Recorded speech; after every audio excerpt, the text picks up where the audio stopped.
Beautiful people. First of all అందరికీ happy Shivaratri అండి. యాక్చువల్గా నిన్న పోస్ట్ చేయాల్సిన వీడియో అయితే నేను ఇవాళ చేస్తున్నాను.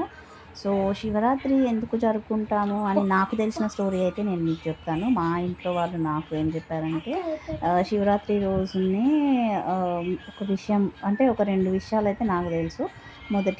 ఫస్ట్‌దైతే శివుడు ఇంకా పార్వతి మ్యారేజ్ జరిగిన రోజు ఇవాళే అని, వాళ్ళు ఏకమైన రోజు ఈ శివరాత్రి రోజని.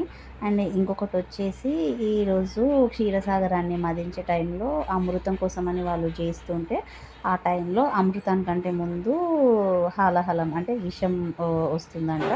సో అది శివుడు ప్రపంచానికి ఎవరికీ పాకకుండా ఉండాలని తానే తాగేస్తాడనమాట. సో ఒకవేళ అది తాగిన తర్వాత తను గనుక పడుకుంటే బాడీ అంతా స్ప్రెడ్ అయ్యి శివుడికి ప్రమాదం అని అందరు దేవుళ్ళు కూడా 5 జాములు అంటే ఈవినింగ్ 6 టు మార్నింగ్ 6 వరకు తనను పడుకోనియకుండా తనకు అభిషేకాలు ఇంకా అన్నీ తనను పడుకోనియకుండా ఏమంటారు నృత్యాలు, అభిషేకాలు అవి ఇవి చేస్తూ ఉంటారంట. సో అందుకోసమని ఈ శివరాత్రి రోజున అందరం జాగారం చేసి శివుడిని పడుకోనియకుండా చేస్తామన్నమాట. సో నాకు తెలిసిన స్టోరీ అయితే ఇదండి.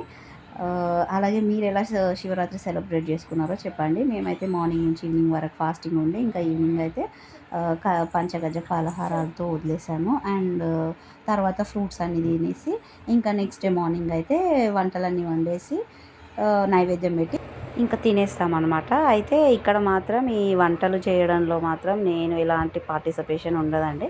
ఇంకా అంతా మా అక్క వాళ్ళు, మా వదిన వాళ్ళే చూసుకుంటారు. నేనైతే ఇంకా మార్నింగ్ 3 వరకు మేల్కొని ఉండి కాసేపు అయితే పడుకున్నాను. ఇంకా ఆ తర్వాత వాళ్ళే వంటలన్నీ చేసి నన్నైతే లేపారు. ఇంకా లేచి ఫ్రెష్ అప్ అయిపోయి ఇంకా అదే చెప్పాను కదా, నైవేద్యం దేవుడికి పెట్టేసి ఇంకా మేమైతే తినేసాము.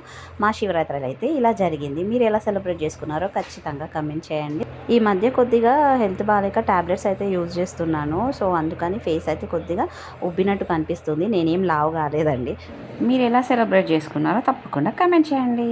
Bye bye. నా ఛానల్ని సబ్స్క్రైబ్ చేసుకోండి.